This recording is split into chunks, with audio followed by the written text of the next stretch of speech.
Film की शुरुआत में हमें सियोंग नाम का एक आदमी दिखाया जाता है जिसकी बेटी का आज बर्थडे है।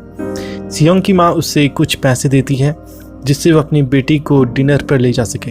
अब सियोंग को और पैसे चाहिए थे, इसलिए वो अपनी माँ का एटीएम कार्ड चुरा लेता है और फिर वो अपनी माँ के बैंक अकाउंट से सारे पैसे निकाल देता है और उन पैसों को हॉर्स राइडिंग में लगा देता है और इस गेम में वो 4 मिलियन वॉन्स भी जीत जाता है। अब जिस कंपनी से सियोंग ने बहुत सारा कर्जा लिया था वो उसे पकड़ लेते हैं और उसे बहुत पीटते हैं।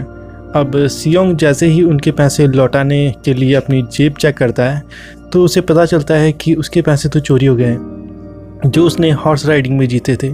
अब उसे याद आता है कि जब वो इन लोगों से बचकर भाग रहा था तो वो एक लड़की से टकरा कर गिर गया था, तो ज़रूर उसी लड़की ने उस दौरान उसके जेब काट लिए हो और उसके सारे पैसे निकाल दिए हों।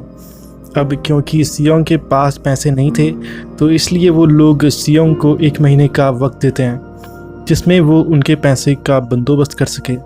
अब सियोंग किसी तरह कुछ पैसे को अरेंज करके अपनी बेटी को डिनर पर ले जाता है। इसके बाद जब सियोंग रेलवे स्टेशन पर पहुंचता है तो उसकी ट्रेन छूट जाती है। अब दूसरी ट्रेन के आने का वो वेट करने लगता है, तभी उसके बगल में एक आदमी आकर बैठ जाता है। वो आदमी सियोंग को कहता है कि मैं तुम्हारे साथ एक गेम खेलना चाहता हूँ, अगर तुम इस गेम में जीत जाते हो तो मैं तुम्हें 1 लाख वॉन दूंगा। अब इतने सारे पैसे देखकर सियोंग ये गेम खेलने के लिए तैयार हो जाता है। अब सियोंग काफ़ी मार खाने के बाद ये गेम जीत जाता है और 1 लाख वॉन पा लेता है। इसके बाद वो आदमी सियोंग को एक कार्ड देकर कहता है कि अगर तुम और पैसे जीतना चाहते हो तो इस कार्ड पर जो नंबर लिखा है उस पर कॉल करना। इसके बाद जब सियोंग घर जाता है तो उसकी माँ उसे बताती है कि तुम्हारी बेटी अगले साल अपने स्टेप फादर के साथ हमेशा के लिए यूएस जा रही है। एक्चुअली सियोंग अपनी वाइफ से डाइवोर्स हो रखा है और उसकी वाइफ ने दूसरी शादी की हुई है। सियोंग ये कभी नहीं चाहता कि उसकी बेटी उससे दूर जाए, लेकिन अपनी बेटी की कस्टडी वापस लेने के लिए उसे बहुत सारे पैसे चाहिए, तो इसलिए सियोंग उसी कार्ड वाले नंबर पर कॉल करता है। इसके बाद सियोंग को एक गाड़ी लेने आती है। उस गाड़ी में और भी लोग होते हैं।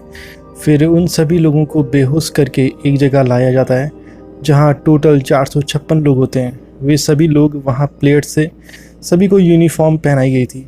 यहाँ जितने भी लोगों को लाया गया था उन सब पर बहुत सारा कर्जा था। सियोंग वहाँ प्लेयर नंबर 1 से मिलता है जो एक बूढ़ा आदमी था। उस बूढ़े आदमी को ब्रेन ट्यूमर था, इसलिए वो यहाँ आया था क्योंकि उसकी ज़िंदगी के कुछ ही दिन बचे हुए थे। अब वहाँ 2 प्लेयर्स जिनमें लड़की का नाम सेबियोक और लड़के का नाम जैंग था, उनके बीच लड़ाई होती है। यहाँ सेबियोक वही लड़की थी जिसने सियोंग की जेब काटी थी और उसके पैसे लेकर भाग गई थी। सियोंग उसे पहचान लेता है, इसलिए वो उसके पास अपने पैसे मांगने जाता है, लेकिन तभी वहाँ पर पिंक कलर के यूनिफॉर्म में गार्ड आ जाते हैं। उनके चेहरे ढके हुए थे। वो गार्ड उन्हें बताते हैं कि यहाँ तुम्हें कुल 6 गेम खेलने होंगे और जो जीतेगा उसे बहुत सारे पैसे मिलेंगे।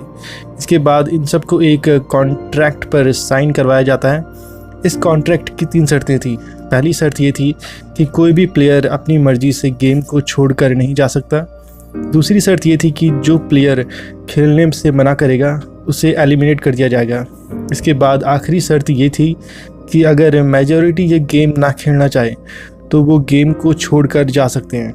इसके बाद सबको गेम खेलने के लिए ले जाया जाता है। अब सियोंग वहाँ अपने स्कूल के क्लासमेट सैंगवू से भी मिलता है। सियोंग उसे वहाँ देखकर हैरान होता है क्योंकि वो तो बिजनेस के लिए आउट ऑफ कंट्री चला गया था।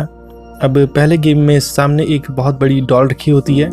गेम का रूल ये था कि जब वो डॉल गाना गाएगी तो उन सबको आगे बढ़ना होगा और जैसे ही वो गाना गाना बंद कर देगी तो उन सभी को रुक जाना होगा और अपनी जगह से बिल्कुल भी नहीं हिलना होगा, और अगर कोई हिल गया तो उससे एलिमिनेट कर दिया जाएगा। अब सभी को ये गेम बहुत आसान सा लग रहा होता है, लेकिन जैसे ही एक लड़का हिलता है तो उसे शूट कर दिया जाता है और उसकी मौत हो जाती है। यही उनके एलिमिनेट का मतलब था। ये देखकर सभी लोग बहुत डर जाते हैं और डर के मारे खुद को बचाने के लिए यहाँ वहाँ भागने लगते हैं। अब गेम के रूल के मुताबिक जो भी हिल रहा था उसे मार दिया जा रहा था। अब जितने लोग बचे थे वो किसी तरह इस गेम को पूरा कर लेते हैं, लेकिन जो लोग मर गए थे उनकी डेड बॉडीज़ को कहीं ले जाया जा रहा था। अब इस गेम में टोटल 456 प्लेयर्स में से केवल 255 प्लेयर्स ही बचे थे। अब वहाँ सारे लोग इतना डर गए थे कि कोई भी इस गेम को आगे नहीं खेलना चाहता था। अब जैसा कि तीसरी शर्त के मुताबिक अगर मेजॉरिटी ऑफ प्लेयर्स चाहे तो वो ये गेम छोड़ सकते हैं, इसलिए वहाँ फ्रंटमैन वोटिंग करवाता है। लेकिन इससे पहले उन्हें जो प्राइज़ मनी है वो दिखाई जाती है जो विनर को मिलेगी। ये प्राइज़ मनी 45 बिलियन वॉन्स थी और यहीं पर पहला एपिसोड ख़त्म हो जाता है। तो दोस्तों मिलेंगे इस फिल्म के नेक्स्ट एपिसोड में। अगर आपको ये वीडियो पसंद आई हो तो लाइक ज़रूर कीजिए, चैनल को सब्सक्राइब करना मत भूलिए and hit the bell icon button.